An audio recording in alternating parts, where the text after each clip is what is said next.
d'imposer, ton rôle c'est de prier, et pour Dieu c'est d'exaucer. Le problème maintenant, c'est que plusieurs d'entre nous, nous attendons d'avoir une vision dans le sommeil. Tu veux voir une vision où tu guérissais les malades, pour dire que non, à partir d'aujourd'hui, j'ai cherché les malades pour guérir, c'est faux. C'est une folie. Lorsque l'apôtre Paul nous permet de connaître les dons de l'Esprit, ce n'est pas une manière de nous dire que allez chercher le don que vous savez ou le don que vous n'avez pas. C'est une révélation pour nous aider à comprendre que le Saint-Esprit dans nos vies est venu avec des cadeaux. Mais l'exercice dépend de quoi? L'exercice dépend de l'œuvre. Lorsque tu œuvres pour Dieu, les dons se manifesteront. Lorsque tu œuvres pour Dieu, les dons se manifesteront. Le don que Dieu t'a donné, tu le sauras, tu pourras l'identifier uniquement par ce qui sera le plus permanent, le plus actif, si je peux dire ça comme ça. Ça veut dire quoi? Ça veut dire que, en tant qu'enfant de Dieu, qu'est-ce que Dieu attend de moi? Dieu attend de moi que je prêche l'évangile. Et lorsque je vais décider de prêcher l'évangile, il y a des choses qui vont se manifester. Des gens guériront.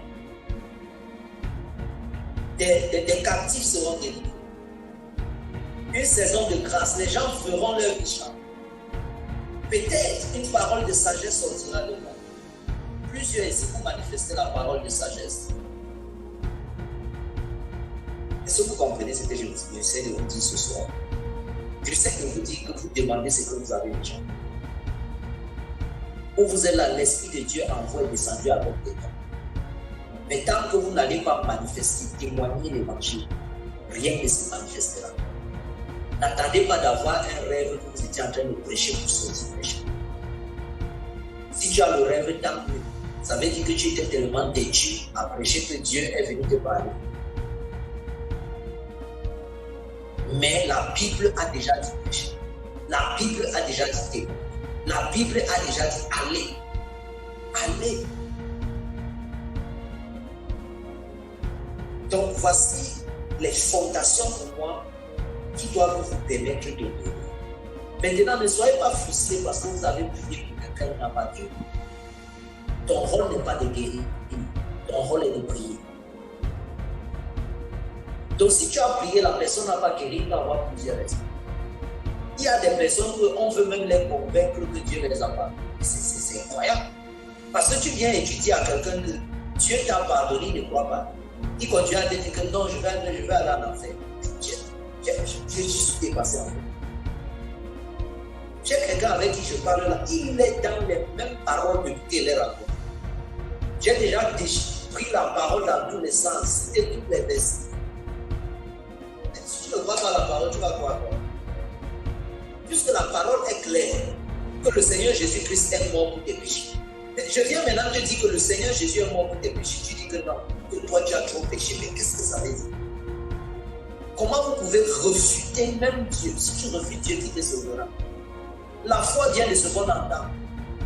Quand tu entends, comprends. Et quand tu comprends, manifeste. C'est tout, accepte. Mais on te montre la parole. Même la parole, tu dis, tu rejettes la parole.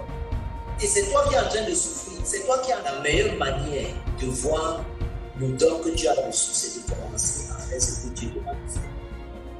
Prêcher l'évangile, prier pour les gens, prier pour tes frères, prier pour tes soeurs. Quand tu vas faire ces choses, c'est où tu feras maintenant des choses se manifester. Pourquoi?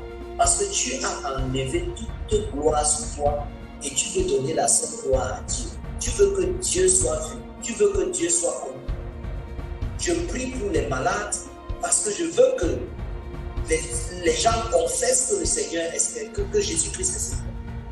Je veux que les gens confessent qu'il est miséricordieux, qu'il est bon, qu'il est glorieux. Je veux témoigner, que les gens témoignent que les Écritures disent la vérité. Que les gens témoignent que Jésus est capable de pardonner les péchés. Donc je ne sors pas de ce cadre. Je ne prie pas pour les malades pour qu'on dise que je suis fort, ou que je suis un grand qui guérit, ou que je suis beaucoup fort, ces erreurs. Au lieu de prêcher l'évangile maintenant, On prêche seulement que il y a un prophète qui est fort. Il y a un prophète qui est fort là-bas.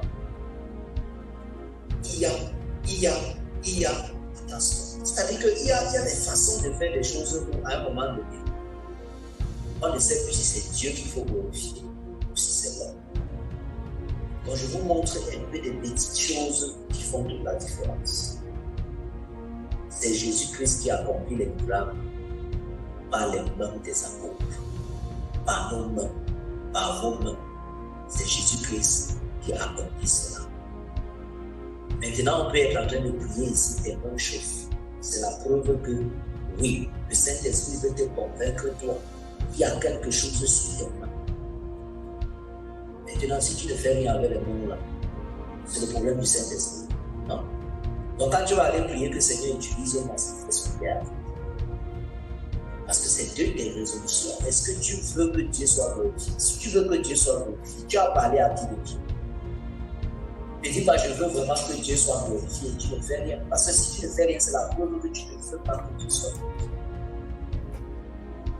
Mais quand tu parles aux gens de Jésus, c'est la preuve que tu veux que Dieu soit glorifié. Vous comprenez maintenant? C'est ça. C'est ces éléments, le fardeau des âmes, le fardeau des âmes, le fardeau des âmes. On a parlé de la fréquence de Dieu. Et je vous avais dit que pour être connecté à cette fréquence, il faut avoir le fardeau que Dieu a. Il faut avoir les pensées que Dieu a. C'est ça là qui manifeste le don spirituel.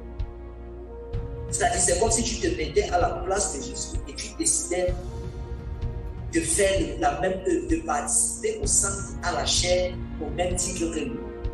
Ça veut dire que tu vis désormais pour que les gens connaissent qu'il est le véritable Dieu, qu'il est le véritable Seigneur, pour témoigner de l'évangile, pour annoncer la bonne nouvelle.